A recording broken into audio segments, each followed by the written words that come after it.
1223 on The Voice, St. John's University, and it gives me such pleasure to introduce Matt Cerrone of Metsblog.com. Matt, how you doing? I'm doing good, guys. How are you? And Matt, thank you for taking the time. Now, and I just want you to know that we are both Met fans here, so this might be a little biased, so we need some objectivity coming from an insider such like yourself. Well, I don't know about objectivity necessarily. I'm a huge Mets fan myself. That's why I started the blog. So I rant and rave, and I try to be level-headed and pragmatic about stuff, especially in my writing. But I love the team as much as anyone. But go for it. All right. Well, Matt, John and I kind of have a little disagreement when it comes to the signing of David Wright.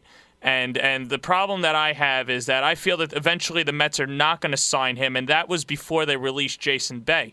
Now, with the releasement of Jason Bay, do you feel that the Mets are working on a deal with Wright, but they were waiting for the negotiation with Bay to go well and maybe clear up some room for him?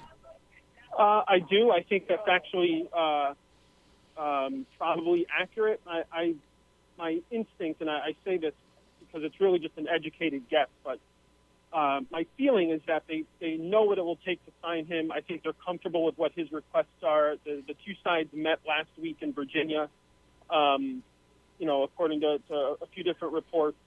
And, it seems to me, because we've moved on, a lot of talk about R.A. Dickey, and the Bay news came out, it suggests to me, having, someone who's been watching this for years, that they probably have an understanding with Wright. I'm not going to say that they've agreed to a contract or anything to that extent, but, it just looks like both sides are comfortable. They both want to work something out. And so, given the news cycle, it sort of indicates to me that maybe they're on the same page and they're moving on to some other business before maybe inking something or announcing something, especially if you're going to make a move like trading R.A. Dickey. If he's going to win a Cy Young and you're going to trade him, there's going to be a pretty strong reaction. It would be pretty wise to not long after that, announce the re-signing of David Wright and kind of move forward. So we'll see what happens, but that's just sort of what my instinct is telling me. We have Matthew Cerrone here of Metsblog. Now, Matt, this is the other biased John here. Do you think that if the Mets don't sign David Wright, that this will be a devastating blow for the franchise, or do you think they can just kind of brush it off and recover rather quickly? Well, he's under contract for another year, so and I don't see any way, shape, or form that they start next season without him on the roster. So at the very least, when you're talking about, they kick that down the road for another year. I don't think, or at least until next summer, when I suppose trade talks would probably pop up again. So I'm not even sure that's too much of a concern right now. They have the All-Star game next season. They still got to sell tickets. He's an awesome third baseman. He's actually, I think, in some regards underrated if you believe in a lot of advanced statistics. So I don't think he's going anyplace, and that's that. Now, I think they want to lock him up to an extension for no other reason than it just puts that on the back burner. They don't have to deal with those trade rumor questions and what that does to the clubhouse next summer. I think it's important for fans to know, and other free agents to know down the road, that the Mets are kind of back in business, that they're going to take care of their own, they're going to do those kinds of things. And especially after losing Reyes last year, the way it went down, to me, it just makes sense that they'd want to get something done with right now, and I actually think they will. Matt, let me throw this at you. Now, they cleared up, they didn't basically clear up, but, Jason Bay's not on the roster. Any chance that they eat the Johan money? No, I don't see that. They need him.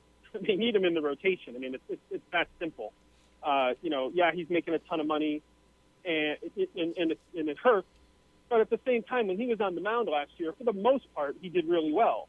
He had that ankle injury, which clearly impacted those last few starts of the season. And now he has this back situation, which everybody seems to think will be fine from spring training. I mean, you need him in the rotation. They're not, especially if they're going to trade a guy like Dickey. If you're going to trade R.A. Dickey for a young bat, which I'm inclined to think they're going to do, and I assume we'll talk about that in a little bit. But if you're going to move Dickey, that indicates you're keeping Nice. At that point, you need Yohan Santana. You need that veteran. You need that guy in the rotation. And it probably makes more sense, frankly, to let Johan go out there, have a good 6 or 7 starts, and then maybe look to trade him, eat a little bit of the money. Maybe you can move him next summer. I think they need him in the rotation. I don't see that happening. He's too important at this point. And Matt, speaking of starting pitching here, and now we go on. You mentioned R.A. Dickey, and it seems like right now any Met is expendable, and it seems like they want to try and trade Dickey, because this isn't a winning product team here. This Mets team isn't going to win. I don't think next year or maybe even the year after. I don't think they'll be close. Do you think that R.A. Dickey's going to feel a little bit of disrespect now, or what do you think? Because he obviously wants to be here, but the Mets are kind of, I feel like, in my opinion, that they're toying with him a little bit. I don't think they're toying with him at all. And just in regards to these definitive statements people keep making about how they're not going to compete next year. I mean, I'm pretty sure A's fans and Orioles fans probably said the same thing a year ago. You can do a lot in an off season if you get the right role players and you get some surprises on offense and your pitching staff holds up. You can go pretty far, and there's really no reason to think the Mets can't do that. It's not to say that they will. But, if you trade Dickey for a bat, let's say somebody who's going to be solid out there, Peter Borges or somebody like that, and you get a good year out of Lucas Duda and you sign a guy for the bench or two to join Mike Baxter, and the pitching staff does what it did last year, you're going to have a much, much better team. And there's really no reason to think that can't be done. In regards to Dickey, it's going to be a tough thing to stomach. I mean, I think he's going to win the Cy Young Award. And then they're going to turn around and trade him, I think. And that's going to be a bold maneuver. All indications are he would like, 3 or 4 years guaranteed beyond next year's option. So we're talking 1 year and then 3 or 4. And these reports come out, and I've heard something similar that, the Mets feel or that they think he's worth the 1 year and then maybe another 2. But even if you were to take that deal, it still makes the most sense, frankly, to trade him now at his peak value. You're going to get more for him now than you would at any other time.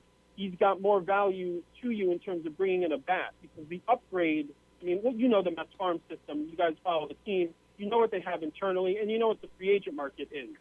And so to go and get a bat, the upgrade, the difference between what you can find and what you can acquire for an R.A. Dickey is a much, much, much, much bigger upgrade than what I think they could do replacing him in the rotation. They've got pitching prospects. They got other guys. You pitch every fifth day.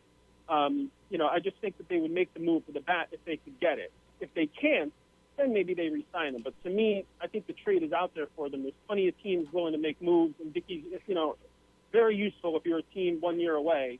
To me, it just looks, the writing's on the wall. I just feel like they'll make that move and deal him. And it's going to be kind of awkward. I don't think they're toying with him at all. I mean, I think that's just the way it has to be, unfortunately. Well, Matt, let's look at this, too. And we're talking with Matt Cerrone of Metsblog.com. Check it out. It's a fun blog.